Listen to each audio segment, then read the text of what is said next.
It's been 7 years since the trial. 7 years since I stood in that cold courtroom and reclaimed not just what was mine, but who I was. Life has a strange way of healing, not suddenly, but slowly, like sunlight creeping through curtains after a storm. The bitterness doesn't vanish, it just changes shape. My house feels different now. The silence that once echoed like loneliness has softened into peace. The walls, once heavy with memories of him, now carry the scent of lavender and fresh paint. I replaced the gray curtains with light ones that dance in the morning wind. I even hung my own photographs, landscapes, oceans, places I had never visited when I was someone else's wife. Sometimes I still catch myself setting 2 cups of coffee instead of 1. Habit is a loyal ghost. Daniel visits often now. He brings his daughter, my granddaughter, Lily, a bright little thing with wild curls and a laugh that fills every corner of the room. The first time she called me grandma, I cried quietly in the kitchen. Daniel didn't see it, but I think he knew. He's softer now, too. Life humbled him. His marriage fell apart 2 years ago. He came to me one night, soaked in rain, his voice trembling with the kind of sorrow I knew all too well. "Now I understand, Mom," he said. And I just held him. No lecture. No revenge. Just love. But peace has a way of inviting the past back in whispers. One morning, as I sorted through the mail, there was a letter. No sender. Just my name in the old, familiar handwriting. Robert's handwriting. My heart stuttered. Inside was a single sheet of paper. Faded. Torn at the edge. If you're reading this, it means I failed to make things right in time.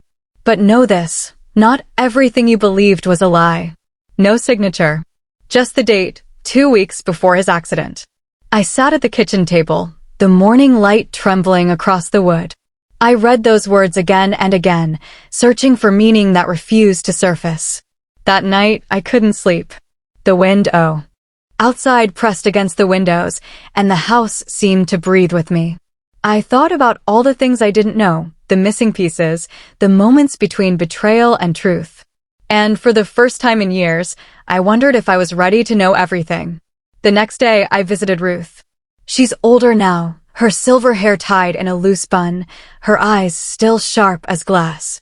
When I showed her the letter, she studied it for a long time. "This isn't just guilt," she said. "It's a breadcrumb. He wanted you to find something." "Find what?" I asked. She smiled faintly. "Closure." We began digging again, not out of vengeance this time, but curiosity. We found that Robert had transferred a small account into a private trust fund 6 years before his death. Nothing illegal, just hidden. Inside that trust was a list of beneficiaries. Only one name, Maggie Smith. I didn't understand at first.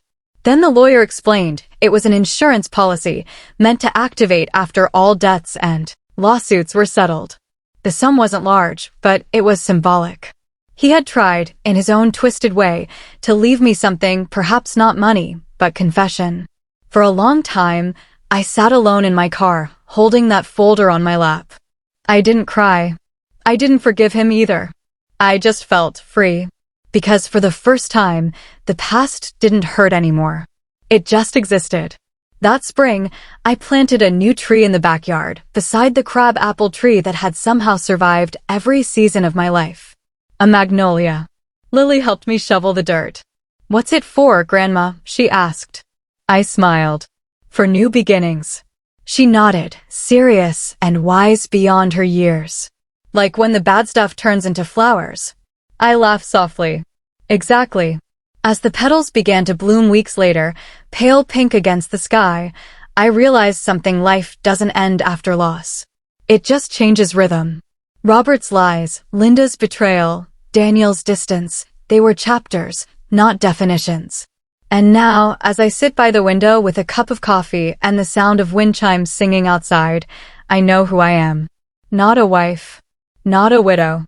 Not a victim. A woman reborn. And somewhere beyond this quiet, I can almost hear a whisper. "You made it, Maggie." Would you like me to continue this story even further?